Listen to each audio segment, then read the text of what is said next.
Hey everyone, this is Terra from Daily Crypto Trade Signals coming to you live from Vietnam. This is our morning time, drive time update, guys and gals. So we got lots to talk about. We're going to talk about, it looks like CZ, published a blog post out there, and CZ basically called the Terra Luna team out and called them stupid. So we're going to talk about that. It looks like, CZ is basically, been telling everybody, what are some of the red flags and why the whole Terra project collapsed. And so that's kind of interesting. We're going to jump into that, so that's pretty good. We're going to be talking about the Terra Luna price as well. We're going to talk about, what do I expect for Terra Luna, and, is it a lottery ticket or is it a viable project out there? So those are kind of things that we're going to talk about. From that perspective, how are you guys feeling out there? So hopefully, you guys are probably a little bit disappointed because yesterday we saw that, when New York opened, the broader markets were looking pretty green, and things looked like they were going to go up, and then there was a bit of reversal, and then the broader markets did basically flatline, and we did see that the market makers yesterday did tank Bitcoin. It was trading around about $30,263 out there, and basically it dropped like almost 3.5%, 4% just in an instant. So the market makers were actually pushing down on Bitcoin to take some liquidity out of the market. And so from that perspective, there's, the crypto is still highly volatile, and you guys have to expect the ups and downs. Remember, none of this is financial advice, just so you guys know that. I'm not a licensed financial advisor, so everything that you see here is only for education and entertainment purposes only. So hopefully you feel entertained out there. And, but on a serious note, I still believe that the bottom is in. I think that, was $25,000, was that the bottom when we had the Luna crash? You guys comment, smash up the comments, let me know what you think. Don't forget to subscribe, and super chats would be very much appreciated. So it is Saturday morning here in Vietnam. It's a sunny day, it's a beautiful day. You guys can come with me and take a look at what's going on out there. So it is a very much a beautiful day out there. So, it's the sun and the beach and stuff like that. So, overall, it's a beautiful day. So hopefully we'll get some positive day with the kids and the family. We're going to go out, enjoy a little bit of the beach and all that kind of stuff. But on a serious note, I still believe that were we close to $25,000 as being the bottom for Bitcoin? So I think that we were close. Could we go down to even lower? Could we go down to $21,000? Yeah, we could go down to $21,000. Absolutely, that's totally possible. That is not an insane thing to happen, guys and gals. So be what it may, that I believe that we're seeing that also. If we look at the Bitfinex longs, we're seeing that the amount of Bitfinex longs, their long positions, we're seeing a huge amount of long positions that we've never seen before, and often this is an indication that we're going to have a huge reversal and a huge rally. And I believe that once we get this reversal in for Bitcoin and cryptocurrency, it's going to be one of the biggest reversals that we've seen in a very long time. It could also almost be the opposite of what happened with the Luna right now. So Ethereum is below $2,000 again. So we're seeing that Doge is it's still holding strong at 8 cents. So that's pretty good. Dogecoin is down about 4% time of recording. Bitcoin is down about 3.67% time of recording. We're going to talk about Luna as well. From my perspective, what do I think about Luna? I really believe that Luna is not going to go anywhere, particularly the Luna Classic. I can't say too much for the Luna 2.0, but a lot of the D-apps and dApps and apps and all of that stuff that was on the Luna within the Luna ecosystem, it's all being moved. They're all moving to either Binance, Avalanche, Dot, even Cardano.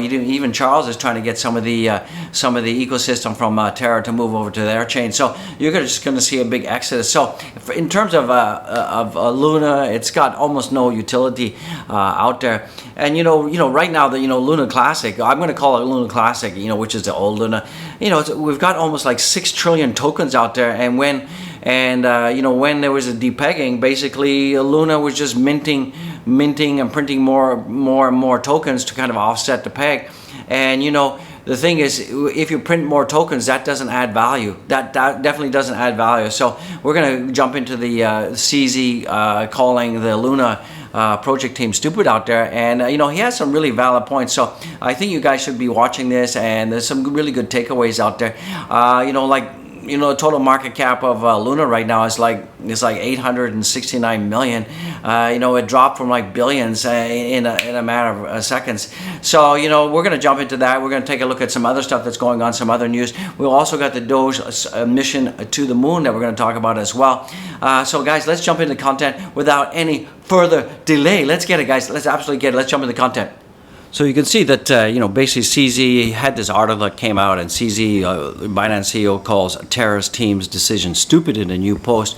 So I think this was a fundamentally a good post by CZ, because, he was sending a staunch warning to all of, crypto holders and crypto users out there. And, basically, CZ was saying that, in a recent published blog post, CZ noted that his focus was to protect, affected users on the platform, while highlighting that all proposed solutions to get Terra working again come with flaws. So and he's really very much a negative person when it comes to the fork. I also think that the Luna fork is a bad idea. I just don't think it's a good idea. I think they should just left the existing Luna as it is, and slowly try to burn off some of the 6.5 trillion tokens, and reduce the supply and increasing the price that way. So basically, Binance CZ highlights some of the lessons that we should have learned. Speaking on the lessons he learned from an epic crash of Terra, CZ wrote that the first design flaw of Luna was that the system could mint a limitless number of new tokens, and in this view, printing money does not create value, it just dilutes existing holders. So one of the big flaws that the Terra system had, as CZ pointed out, is that when the depegging was happening, what happened was the algorithm was set up so it could just mint an unlimited amount of Terra Luna tokens, and that's why we have like a 6.5 trillion tokens. Imagine 6.5 trillion tokens, and what that did is it absolutely diluted out there the total value of the tokens, and that's why we saw the epic drop from like $100 down to where we are at the hundredths of a cent right now. And right now the Luna tunas, it's dropping hard, and it's only around about 3 zeros and 12 cents out there. So printing money does not create value, it just dilutes existing holders, and I think this is a good lesson to be learned. The other thing that CZ was talking about, he also continued that while Anchor's 20% fixed incentive was used to push for its growth, the Luna team failed to generate income to sustain it. So that was also the interesting thing, and I think CoffeeZilla also brought this to everyone's attention, is that Anchor was offering basically a very high 20% APY, and the question is, when people saw this APY, they were all suckered into it, but no one actually asked a question: where is this 20% coming from? And I think it was too good to be true, and when it's too good to be true, it ain't often true. So where was the money coming from? Was it coming from profits from the corporation? Nobody really knows. So that was another one of the fundamental flaws out there as well, is that they had this 20% APY, which was also putting further strain on the whole system out there. So that was really kind of negative and kind of negated the whole process out there. So that is also one of the reasons that I believe it also failed out there as well. So CZ also pointed out that Terra did not have a growing ecosystem with use cases. However, the rate at which the ecosystem grew was not matched with incentives used to attract its new investors. So what they're really kind of saying there is that there was a 20% APY, but the network was not growing in accordance with that. So at some point, if you keep giving users 20% APY, you're digging a deep hole. So that was part of the reason people were kind of saying, well, is this a kind of like a Ponzi scheme, or what was going on with that? So that was and he described this kind of growth as a hollow, and advised investors don't just chase high API and look at fundamentals. So a lot of new investors, when they looked at Luna, they were looking at these APYs, and they were really saying to themselves, wow, this is amazing return, but they really were not looking at fundamentals. And this happens time and time again with a lot of projects out there, that they don't actually look at the fundamentals, particularly the new investors, the newbies out there, who really don't have much of a background in cryptocurrency or investing, and they're only looking at the carrots that a lot of these projects are dangling in front of your face. And one of those carrots was a high APY. Sure, it's not uncommon sometimes to get, a very high APY on some of their DeFi projects. And, I've seen, APYs of 100% or more. I've seen some projects on Curve go for 200%, but, these are not sustainable. And as CZ said, these are hollow, and you need to really look at fundamentals. So, and then the other thing that CZ was also complaining about was the failed attempt to restore the UST peg. So according to the Binance CEO, the Terra team acted late in its attempt to restore the UST peg. He noted the crash might have been averted if the team had used a Bitcoin reserve, and they had $80 billion was wiped out, and they had $80,000 of Bitcoin reserves. And when the peg was at 5%, they should have deployed their Bitcoin reserves at that point, but they really waited too long. So Bitcoin reserves, when the depegging was at 5%, instead they waited till around 80 billion was wiped off the market before trying to restore priority with 3 billion, a decision he called stupid. So what CZ is really saying is that in fact what happened is they acted too late, and they thought that this 5% DPEG, the Luna, UST Terra, they were going to organically recover itself. And that was just not smart, guys. And this is kind of a call out. The Terra team was slow in using their reserves to restore the peg. The entire incident may have been avoided if they had used their reserves when the DPEG was at 5%, but they didn't. So why the questions are looming. Why did Terra take so long to restore the peg? Why did they wait till it was down 5%? And in his view, the Terra team's lack of open communication channels with his community also eroded the trust in investors had in them. So we also saw that during this whole depegging, and even just after the depegging, we saw that Dogecoin, he was hiding under a rock, and there was nothing was happening, and a lot of the community had lost a lot of faith in the project. And the cryptocurrency, apart from its fundamentals, some of the other key attributes and ingredients that make a project successful or a failure is a community. Does the community have faith in a project? And clearly, the community has lost a lot of faith in the project. And even now, even though the Luna or the lunatics, as Dogecoin likes to call the community, even though they are still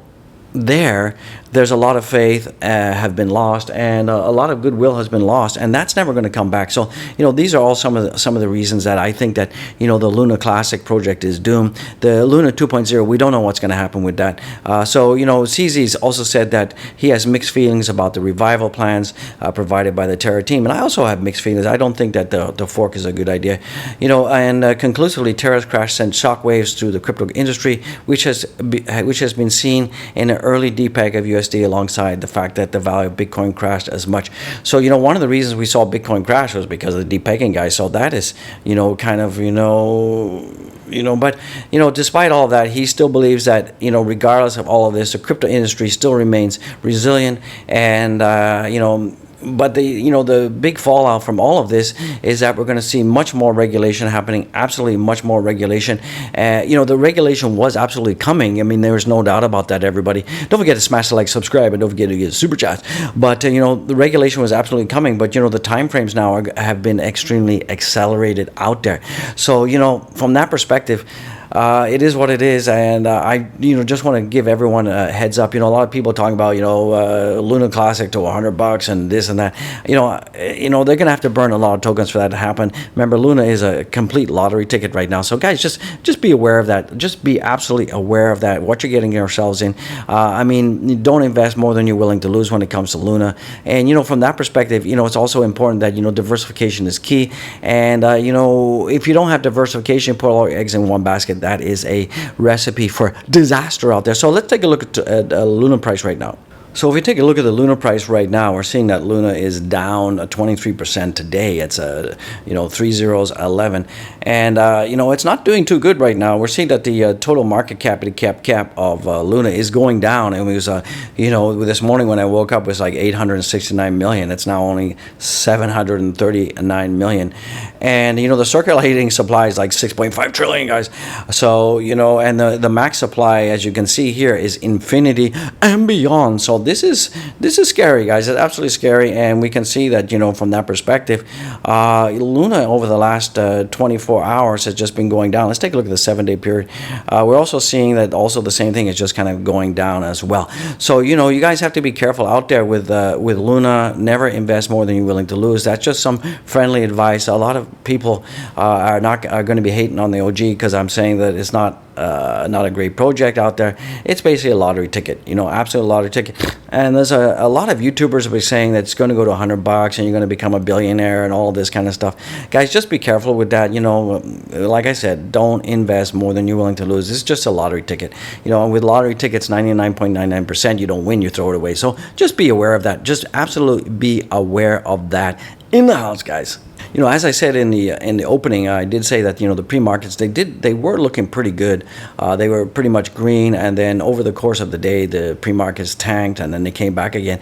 So we kind of closed the day pretty much neutral. So that is that's positive that we didn't have a huge green day. And some of the top stories that are stocks closed flat in a wild session Friday that saw S&P briefly fall into a bear market. So like I said, it did go down and all of that stuff.